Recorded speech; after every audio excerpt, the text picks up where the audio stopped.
Saya nama Iwayan Ratnawijaya, terlahir sebagai anak kuta lah, anak kuta. Latar belakang orang tua saya petani. Kebetulan kedua orang tua sudah almarhum sekarang gitu kan. Nah kemudian bagaimana cara mereka mendidik saya dan keluarga-keluarga saya? Saya kira pada saat zamannya dulu memang begitu kan. Kita ditempa memang untuk itu gitu. Bahkan kita mencari makan, biaya makan sendiri, sendiri nih, termasuk kakak-kakak tiang termasuk anak yang paling bontot nih. Kita dari SD nih sudah mulai berwirausaha lah sendiri gitu, berdagang ke pantai nih. Waktu itu tiang jual minuman, ya datang dari sekolah makan istirahat sebentar kemudian ke pantai bawa termos gitu. Itulah pengalaman pribadi tiang gitu. Nah kemudian setelah tumbuh dewasa biaya sekolah juga separuh dari orang tua, ada juga dari kita karena kita sudah bisa mandiri lah gitu ya, mencari nafkah sendiri dengan berjual itu, walaupun modalnya awalnya kan udah pada tentu pasti orang tua yang ngasih kan gitu. Itu sudah berkembang akhirnya kita berjualan yang lain karena sudah banyak yang jualan minuman itu, kita berjualan yang lain gitu. Saya lebih dekat dengan sosok ibu. Memang kalau tiang sendiri melihat ibu tiang itu orangnya tangguh Bu, tangguh sekali ya. Kalau dia itu dulu memang usahanya gitu dah. Bapak sebagai tukang angget kelapa gitu, ibunya yang beli gininya gitu ya. Bapak saya dulu kan punya seke istilahnya nih, mereka itu berenam gitu. Nah dimanapun mereka diundang untuk ngangget kelapa nih, ibu saya ke sana.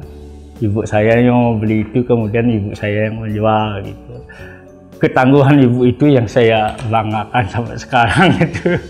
Iya banyak sih. Kita jangan melupakan Tuhan, itu aja intinya.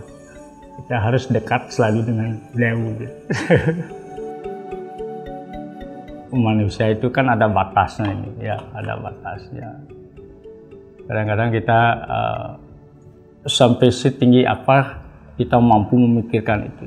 Selebihnya itu kita tidak bisa memikirkan itu. Itulah kesempatan kita untuk memasrahkan diri kepada yang di atas gitu. Kita mohon petunjuk, mohon jalan. Semoga beliau itu. Akhirnya adalah jalan untuk itu gitu tanpa kita sadari. Nah awal berdirinya Niki adalah merupakan pemikiran kita di pengurus Dadio Niki dulu. Di pengurus Dadio di keluarga besar Bendesa Gerih gitu nih.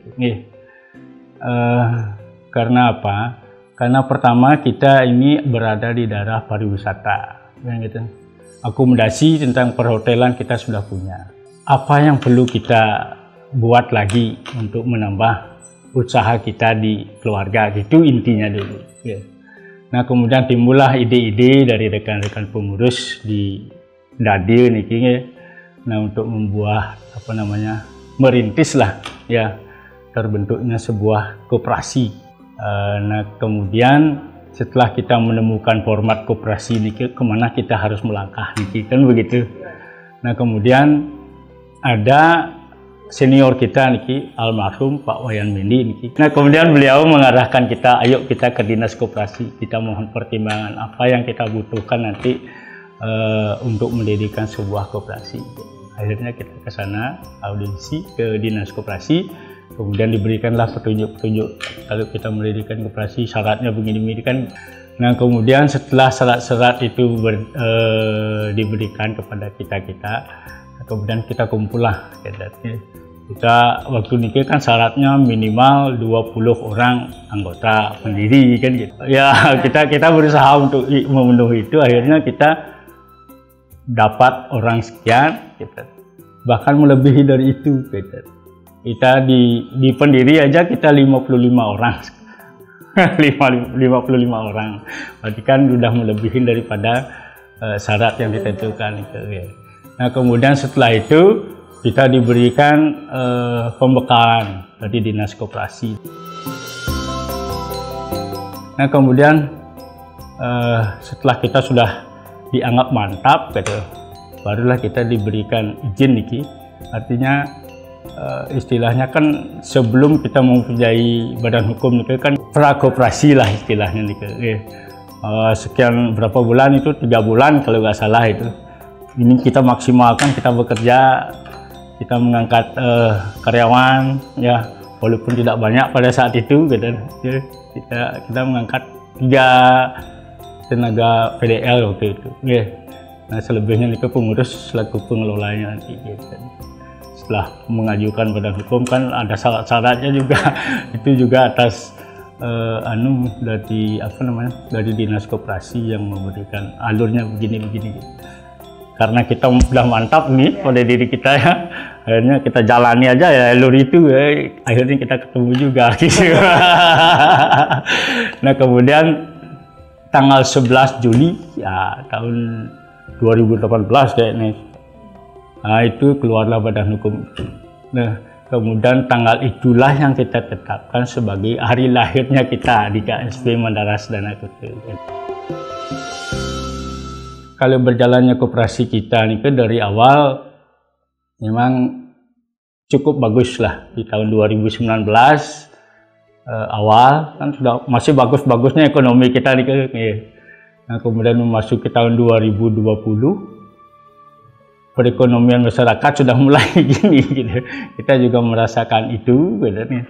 Tapi astungkara berkat kerja keras kita juga di pengurus dan karyawan kita, akhirnya kepercayaan masyarakat itu masih tinggi terhadap kita. Mereka masih mempercayakan untuk menyimpan uangnya di koperasi kita. Nah barangkali kan di koperasi kan udah ada prinsip demokrasinya oleh anggota, dari anggota dan untuk anggota. Kita di KSP Mandara Sedana Kutu ini prinsipnya adalah kesejahteraan anggota adalah merupakan satu-satunya tujuan kita. Kita bersama-sama anggota ini ingin mewujudkan impian daripada anggota kita. Itu moto kita. Wujudkan impian, kita bersama mewujudkan impian gitu.